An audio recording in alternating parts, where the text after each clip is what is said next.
అదరగొట్టే కారం రంగు రుచి ఆచి కారం పొడి. ఇండస్ట్రీ రికార్డ్స్ కొట్టాలంటే యాక్షన్ ఫ్యాక్షన్ సినిమాలకి మాత్రమే సాధ్యం అనుకుంటారు. కానీ చరిత్ర అలా లేదు.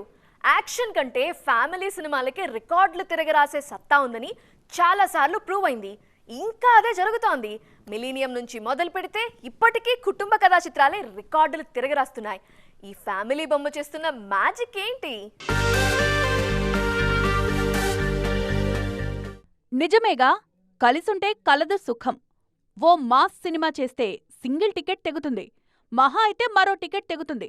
కానీ అదే ఫ్యామిలీ సినిమా చేస్తే ఒకే కుటుంబం నుంచి పదుల సంఖ్యలో టికెట్లు తెగుతాయి. అది మరి ఫ్యామిలీ బొమ్మకున్న పవర్.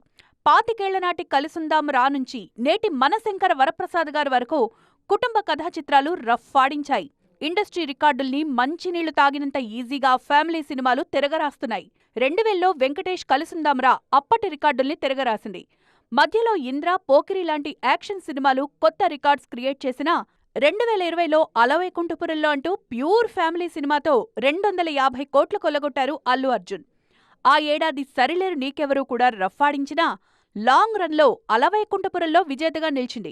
ఇక గతేడాది సంక్రాంతికొస్తున్నాం కూడా రీజనల్ సినిమాల్లో కొత్త రికార్డులు తిరగరాసింది.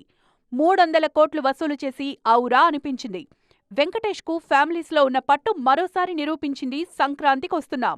ఈ పండక్కి మన శంకర వరప్రసాద్ గారు కూడా ఈజీగా ఇండస్ట్రీ రికార్డ్స్ తిరగరాశారు. కేవలం 8 రోజుల్లోనే 300 కోట్లు వసూలు చేసి చిరంజీవి కెరీర్లో బిగ్గెస్ట్ హిట్గా నిలిచింది.